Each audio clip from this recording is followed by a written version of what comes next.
Might grab your Bibles and turn to Psalm 23. Psalm 23 is what we'll talk about for a few minutes, Lord willing, this morning. It is so good to be here with you, and maybe it is surprising in some ways for me to be speaking now. I'm as nervous right now as I think I've ever been preaching, because I don't know what's going to happen, but I think I'll be okay, Lord willing, and I do notice lately that I have a hard time thinking of exactly what word I'm trying to use. So if I get to somewhere and I just say, well, you know what I mean, then it'll be all right. So there's a lot that I'd like to say about how thankful I am for all of you. I can't say all of it right now. Alan's prayer this morning about being thankful for me just trying to be here. You know, one thing that I've learned is I've seen people who have struggled a lot more than me over a lot longer time come and try to be here because they want to do right, they want to learn, and they want to grow, and so, you know, if that's what I'm doing, then good. I'm just following the example of people that I've seen before, and then maybe other people will follow that too. That's all right. I will say this: I feel great right now. I don't know what treatments. I know some of you have or have had cancer, and you don't know what. I don't know what's coming next. I don't know what's going to be like. I'm going to try to do the best I can. Doing this kind of work is the most important thing in the world to me, and raising my kids in spiritual ways are the most important things to me. So I'm going to do the best I can. Right now I feel great, but we'll just wait and see what happens. And then I appreciate the support that y'all give me and the encouragement and all of that. Let's go to Psalm 23, and I'm going to read from a translation called the Legacy Standard, and instead of referring to God as the Lord, it's going to refer to Him as Yahweh. I like that, and I'm going to read this, and then we'll talk a little bit about it. And then my idea is I want to take what's said here and then look forward to Jesus, and then the lesson will be yours. Psalm 23, a psalm of David. Yahweh is my shepherd, I shall not want. He makes me lie down in green pastures. He leads me beside quiet waters. He restores my soul. He guides me in the paths of righteousness for His name's sake. Even though I walk through the valley of the shadow of death, I fear no evil, for You are with me. Your rod and Your staff, they comfort me. You prepare a table before me in the presence of my enemies. You have anointed my head with oil. My cup overflows. Surely goodness and loving kindness will pursue me all the days of my life, and I will dwell in the house of Yahweh forever. First thing I want to do is just look at something that's characteristic of the whole psalm here, these 6 verses. Notice, Yahweh is my shepherd. I shall. He makes me lie down. He leads me beside quiet waters. There are other psalms that are like that. But I think most psalms, and I would say probably most of the Bible, is in terms like our and us. And that's good.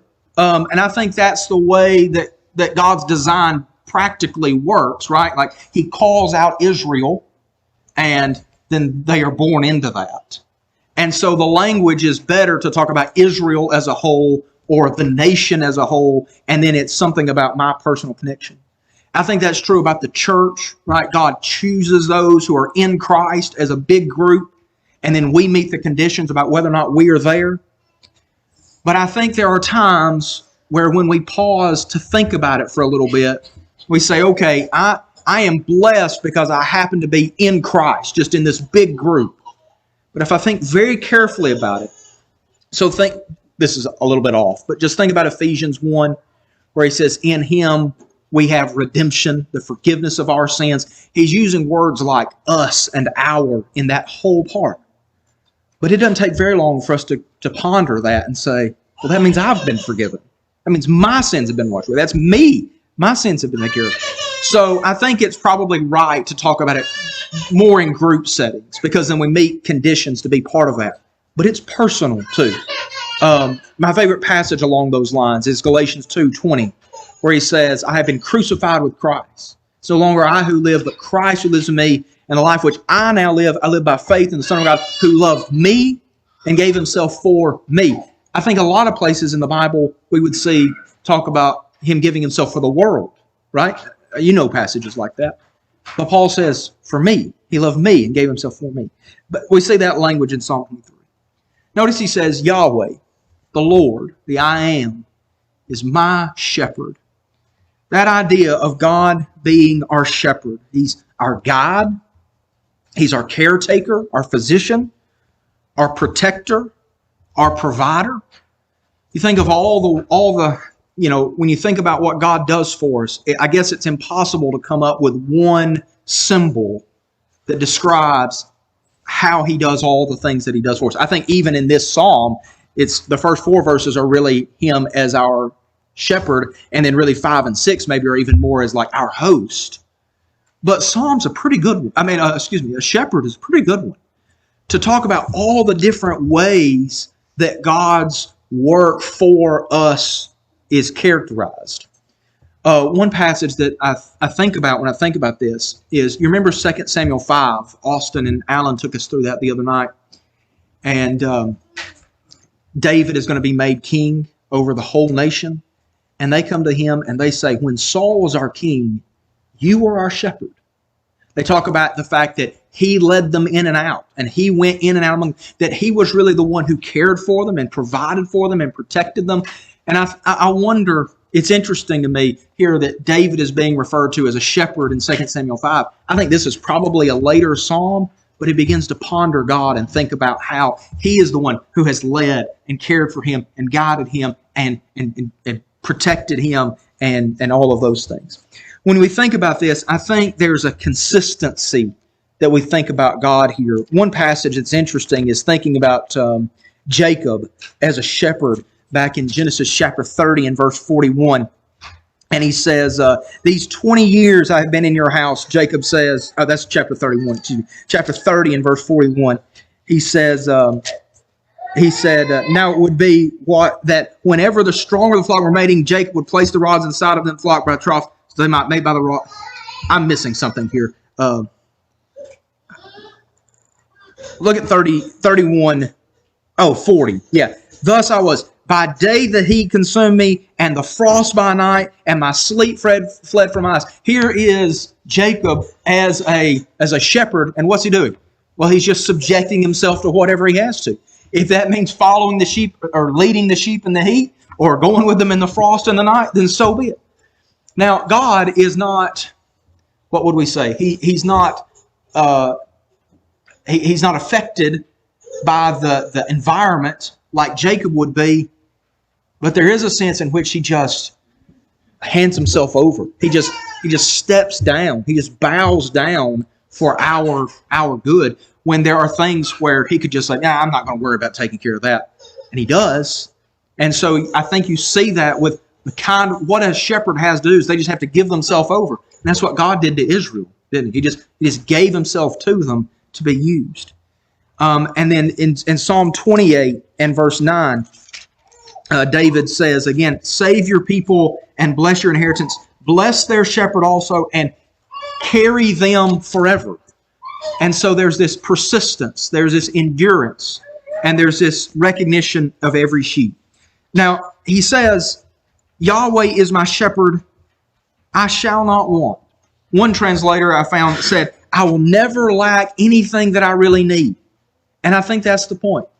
Yahweh's my shepherd, and I think the point is because of that, because the I Am, the one who always is, and the one who has all the power to do for me what I need, and the one who has lowered himself to do whatever I really need, because he is my shepherd, I will never lack any one thing that I really need. And so the text says he makes me lie down in green pastures. He leads me beside quiet waters. And I think maybe that makes us think of maybe he's just like giving us really comforting situations, and we're never going to be like, it's not going to be hot outside. I don't think that's the point. I think he's saying he's putting us in situations where we're going to be perfectly provided for, that our things are going to be taking care of us, that he's going to put us in positions where we can have provided for us what we really need. Over in Psalm 68 and verse 19, the psalm says, blessed be the Lord who daily bears our burden, the God who is our salvation. Daily provides for us what we really need. And I think David, what he's doing here is pondering something that it's hard for us to ponder sometimes, is how God provides for us our daily things. That He just provides for us what we need, our life and our health and our blessings and all of those things. And if we would just stop and pause for a little while each day and just think about the fact that Yahweh's our shepherd, we would come to this conclusion too. We'd say, I don't lack anything that I really need. I have everything that I want. He leads me beside still waters and in green pastures. That doesn't mean every part of our life is perfect, but it means I have everything I absolutely need in the key areas. And then he says, He restores my soul.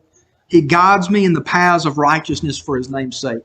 And what you almost see is you see Him, there's two words here, restores and guides.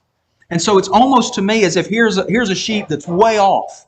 And here what the shepherd does, he goes back and he brings it back into the fold. And then here are sheep that are right here, and he's just trying to guide them along the right path. And this is what God is doing. He's trying to keep us in line, and He's trying to keep us in righteousness. He wants to keep us in right relationship with Him. He wants us to keep us in this position where we have access to these blessings and things like that. And I say all of that because it is such a powerful picture of the kind of shepherd that God is. When you think, here's a shepherd who says, I'm going to provide everything that you really need. I'm going to make every provision that I can for you. And then you're going to wander off. You know what I'd do? I'd say, see you, buddy. Right? Like, too bad. If you want to leave after I've done all this work, after I've lowered myself and suffered for you in order to provide for this, and you just want to walk away, whatever. Not God. He's bringing him back. He's restoring his soul. He's restoring his life. And that's used in other places like Psalm 19 talks about God restoring people's life. And then you've got these sheep here. And you know, maybe I would think, well, you know, I'm providing all these good things. I'll just keep doing that and they'll be sure to stick with me.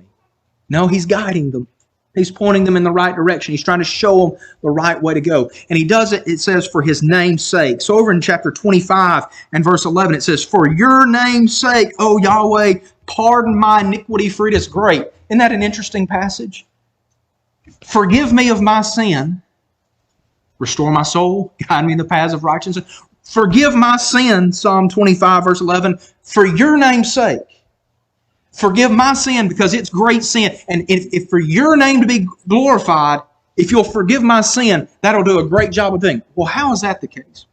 One writer that I read made this point. Do you remember in Exodus chapter 34, God was about to 32, 33, God was about to destroy the people of Israel for making the golden calf.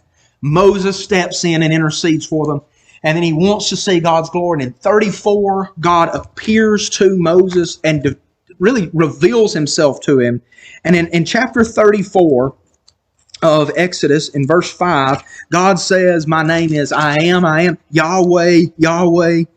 This is verse 6. He says, God, compassionate and gracious, slow to anger, abounding in loving kindness and truth, who keeps loving kindness for thousands, who forgives iniquity and transgression and sin, yet He will by no means leave the guilty unpunished. So I just want you to look at that for a moment. I see at the end of 7, He says, He by no means leave the guilty unpunished. Yes, I understand that.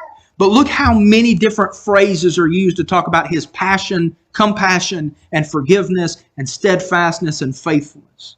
And what this writer made the point about in Psalm 23 is that God declares Himself to be the kind of person whose primary disposition to His people is faithfulness and forgiveness. For those of you who are committed to following Christ, God's primary disposition to you is faithfulness and forgiveness. And you wander away from time to time, you step away, or you're away right now. Do you know what God's primary intention to you is? Drawing you back in and guiding you into the path of righteousness. And you say, well, why would He forgive me? Because it will display Him to be exactly what He proclaimed to be. It will show how great His name is. It will exalt His name when He takes people like me who don't act right. People like you who don't act right. And He draws you back in and He guides you in the path of righteousness. And, 15 years ago, you were some kind of rascal. And now you're walking in the path of righteousness. And people look at you and what do they say? Exalt God's name. Lift up God's name. Look at what God has done through His Word to these people. And I think that's the point in Psalm 23, is that God brings us back and He holds us to Him as much as we're willing. As much as we're willing to hang on to those blessings and to listen to His instructions, when we do that, He is exalted. Because He is the faithful, forgiving, patient, loving, kind one. So, all that is to say is, it's not really about you. It's about Him, ultimately. I'm running out of time. I'm talking too much. Verse 4. Even though I walk through the valley of the shadow of death, I fear no evil, for you are with me. That word there, shadow of death, is really just valley of the shadow of death. It's just like one word in Hebrew. And there are some debates and like commentaries and stuff about how it should be translated. Some people say like a dark path or something like that. That's probably right. I think probably what it is, it's moments where the danger is more clear. And I noticed a change here in verses 1 through 3. It's like in verses 1 through 3, he's saying, God does this, He does this, He does this. And then in verse 4, David turns and says, you are with me. You see the difference there. And I think it's because of the kind of thing that he's talking about. I think initially he's just communicating to us, God's with us and He takes care of us. And then he thinks about the danger. And maybe he's writing this in the wake of a dangerous situation or something like that. And he says, Lord, you're with me in these terrible situations. When the weight is pressing in on me. When the darkness is close in. And I'll tell you, when you think you're going to die pretty soon, it makes you think a lot more about how close the Lord is with you. And that's a good thing to think about. It's not a bad thing to think about. And so now maybe you're not in a dangerous situation. Maybe you don't feel like but you kind of are, right? Everybody's in the shadow of death. Now David was in some dangerous positions and dangerous situations. But instead of using those moments and saying, well, God, why would you let me get into this? It's as if those dangerous situations make it all the more clear, okay, right now God's with me. And that's what happens. The person who can ponder, think about this. The person who can ponder day to day that God's providing me everything I really need, even if I don't have everything that I might like. He's giving me everything I need. Then when the day comes that I'm in the valley of the shadow of death, then I will say, you are with me. And it'll be all right. I will fear no evil, for you're with me. Your rod and your staff, they comfort me. You've got both a rod, which I think is the idea of something like a defensive weapon that would keep enemies away, and a staff that would help guide us and keep us from stumbling off the path. And so here you've got God leading us through the danger of death. And He's able to beat off the enemies that would come after us, the people who would try to take death and use it against us. And then He's able to guide us into something more pleasant through death. And it's like, what a picture that is of defeating enemies and guiding us forward. One commentator, Derek Kidner, talked about the fact that there is no shepherd that can take us through death except the Lord, except God. And a lot of people put their hearts and they put their lives and they entrust them into something other than God. Right? So a lot of people entrust their hearts to their financial setup. Right? So maybe not work necessarily, but they just say, you know what, I'm going to be okay. I'm going to be taken care of because I've got all of these financial security setups taken care of, and it's going to be all right. Or maybe they do it to their family, right? They put their family, and they're like, I've got my family here, and they mean a lot to me, and they'll shepherd me, and they're going to take care of me all the way through. But none of that, finances, family, nothing can shepherd you through death. And when you get ready to die, all those things stop right there, and they say, "See you through the valley of the shadow of good death, of the shadow of death. Good luck." But the Lord, who is with you all the way through, can defend you and can guide you. And then you've got this transition. He talks about His table prepared and His head poured with oil and His cup overflowing. And in the face of enemies, nothing can stop Yahweh's real provision of us. So there are enemies all around us. There are spiritual enemies. I don't know what all they're doing, but they're working for our bad and our evil. There are people in the world who are against our dedication to following Christ. Maybe we don't engage them all the time, but from time to time there are. And you know that there's not one thing that those people can do to stop God providing for you what you really need, and an abundance of that, just an extra amount of all of that. It's just amazing to think about. So here, there are spiritual bad beings, I think, at work in the world. They can't keep God from giving you forgiveness and overflowing you with blessings in spiritual ways and growth. Now, they can do things to you, but it doesn't stop God providing for you. I love verse 6 where he says, surely goodness and loving kindness will follow me all the days of my life. The translation I'm using says, will pursue me. And that's the word. It's used a lot of times in the Old Testament when bad people are chasing Israel, right? So in like Exodus 14, when Pharaoh leaves Egypt to chase after Israel, it uses this same word. He pursues them, he follows them, he chases them. Several times in the book of Judges, enemies are chasing the Israelites, like Judges 7 with the people where they're pursuing, and this is actually the Gideon and them chasing the Midianites, but pursuing them, right? Like he says, God's goodness and his faithfulness, his loving kindness will chase me all the days of my life. It's not like here they're just sitting over here and like, come over here and get them if you want them. God's chasing us with them. He's pursuing us with them. He wants them to catch us. He's chasing them today, right now. He's chasing you with those things. He wants you to be caught by his goodness and loving kindness. But then he says, and I think that the idea here is our connection with God is even bigger with all the days of my life, because he says, I will dwell in the house of Yahweh forever. And I think his forever there is more than just for a long time. I don't think it's just a parallel. I think it's intensifying what's said in verse 6. The New Jerusalem Bible, I think it's a Jewish translation, says, and I will dwell in the house of Yahweh for all time to come. I think that's the idea. That yes, God's goodness and faithfulness are pursuing me all the days of my life. And because that's the case, one day I will dwell with him forever. For all time to come. For all eternity. All right, very quickly, let's think about Jesus. So in Ezekiel 34, there's an interesting passage. I just want you to think about this. You can flip over there right quick. Ezekiel 34. And in verse 10, really verses 1 through 10, Jesus is talking to I don't know what's going on.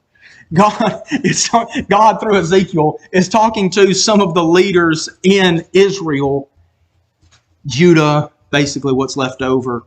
And he's criticizing these leaders as bad shepherds. You've not been taking care of my people. Verse 10 is one of the key passages. He says, behold, I am against the shepherds, and I will seek my flock from their hand and make them cease from shepherding the flock. So the shepherds will not shepherd themselves anymore, but I will shepherd my flock from their mouth so that they will not be food for them. What you've got shepherds who are just abusing and using the people that are God's flock. In Psalm 23, and he says, I'm not going to let this happen anymore. There's a day coming where I am going to come and I'm going to rescue them. Then drop down to verse 15. Notice what God says. He says, I will shepherd my flock, and I will make them lie down, declares Lord Yahweh. I will search for the lost, bring back the scattered, bind up the broken, and strengthen the sick. But the fat and the strong I will destroy. I will shepherd them with judgment. So you see two kinds of language there, really, like Psalm 23 language, like I'm going to find these weak ones, and I'm going to rescue them and restore them and bring them in. And then I'm going to find these ones that have been abusing my sheep, and I'm going to take care of them. And so you've kind of got rod and staff here still. And God says, I'm coming, and I'm going to be that kind of judge. But then notice verses 23 and 24. Then I will establish over them one shepherd, my servant David. Well, at this point, David's been dead for 500 years nearly. And he will shepherd them. He will shepherd them himself and be their shepherd. And I will be their, and I, Yahweh, will be their God, and my servant David will be their prince among them. I, Yahweh, have spoken. So God says, I'm going to be their shepherd, and points forward to this David that's going to be their shepherd. Well, look over at Mark chapter 6. So there's two miracles that are recorded in all four Gospels. Resurrection is one, And the second one is the feeding of 5,000 with bread and fish. But in Mark's account, in Mark chapter 6 and verse 34, this miracle that's recorded in all four Gospels, notice what he says in verse 34. And when Jesus went ashore, he saw a large crowd, and he felt compassion for them because they were like sheep without a shepherd. And he began to teach them many things. And he commanded them, verse 39, he commanded them all to sit down by groups on the green grass. I believe it's only Mark that mentions both of those things. That they were like sheep without a shepherd, and he makes them to sit on green grass. Now, they don't eat the green grass because they're not literal sheep. But do you see that connection? Here is Jesus coming, and it's almost as if it's in fulfillment of Ezekiel 34. Where Jesus, God in the flesh, sees people have not been treating these people right, and he's going to take care of them. He'll sit them on this green grass and make sure they have what they really need. Then flip over to John chapter 10. John chapter 10. And we'll look at just a few verses there. John has this theme throughout the book, these I am statements, where Jesus makes 7 different statements. I am this, I am the bread of life. In John chapter 10, in verse 11, well, look at verse 7. He says, truly I say to you, I am the door of the sheep. All who came before me are thieves and robbers, but the sheep did not hear them. I am the door. If anyone enters through me, he will be saved and will go in and out and find pasture. The thief comes only to steal and kill and destroy. I came that they may have life and have it abundantly. So this is like Psalm 23. You want all those blessings in Psalm 23? I'm the door. To get into that, you've got to come through me. That's the fulfillment of it. Verse 11, I am the good shepherd. The good shepherd lays down his life for the sheep. So I talked about God kind of laying himself down. Well, we don't maybe see that in the Old Testament as much. I mean, we see his concern about them, but maybe we don't see the way in which he sacrifices for them or something like that. We do now. We see the good shepherd who comes to bring these blessings, and he just lays down his life for them. Dropping down, just go all the way down to, look at verse 14. I'm the good shepherd, and I know my own, and my own know me. Even as the Father knows me, and I know the Father, and I lay down my life for the sheep. And I have other sheep, which are not from this fold. I think probably talking about from Gentile nations and not from the Jewish nation. I must bring them also, and they will hear my voice. They'll become one flock with one shepherd. For this reason the Father loves me, because I lay down my life so that I may take it again. No one takes it away from me. But from myself I lay it down. I have authority to lay it down, and I have authority to take it up again. This is a commandment I received from my Father. So that's good enough for now, just to say what Jesus says he's going to do is the way he's going to be the kind of shepherd that I think fulfills all the promises of Psalm 23, maybe in ways we couldn't even, I think we have to have the New Testament to know what all those images are even meaning. He says, the way I'm going to do that is I'm going to lay down my life. I'm going to die for you. And it's not that somebody's going to take it away from me. I'm just giving it to you. And then I'm going to get it again for myself. One last passage, and the lesson will be yours. In Revelation chapter 7. Revelation 7. So obviously the book of Revelation is a very imaging book. And mostly, I would say, it's about things to do with like the judgment of Rome or of the Jewish nation or something like that. But I think there are moments in Revelation that say, okay, what happens to righteous people who dies in the middle of times when there are ungodly nations in power? And I think the end of Revelation 7 is one of those passages where it's like, okay, what happens to the righteous who die in the middle of persecution or something like that? And look at verse 15. He says, for this reason, they are before the throne of God, and they serve him day and night in his sanctuary, and he sits on the throne. He who sits on the throne will dwell over them. They will hunger no longer, nor thirst any more, nor will the sun beat down on them, nor any heat. For the Lamb at the center of the throne will shepherd them, and will guide them to the springs of water and life, and God will wipe away every tear from their eyes. So here is the Lamb of God who takes away the sins of the world. And then there He's still the Lamb. He will be the Lamb for eternity. When John looks to see him, he is the Lamb, but he's a shepherd, giving us access to the fulfillment of the greatest blessings that there ever could be.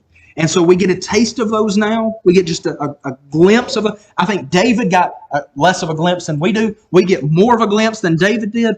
But all of those things are just visions of what we're going to have one day in eternity. And the shepherd will take us right to those things then. Well, that's all I have to say. Thank you very much for your kind attention. And what I want you to think about is whether or not you are a faithful follower of the Lamb.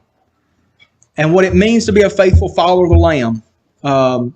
Jesus came and gave His blood. 1 Peter 1, verse 17, talks about Him being a sheep, actually. Giving His blood, unblemished blood, as an innocent lamb. And the way we get access to that is we respond to Him by giving our life to Him, by obeying His truth, and by becoming His sheep, where we follow His instructions and His direction. And so if we can help you follow in His instructions today, then we'd love to do that. Won't you come while we stand and while we sing? Thanks for watching. If you found this video to be beneficial, please follow us on Facebook or subscribe to our YouTube channel. Feel free to share it with others that you feel like may benefit from it. If you need to contact us, please contact us via email at quinn.church@yahoo.com. Also, if you're in the area, we would love for you to come visit with us at one of our assemblies. Have a good day.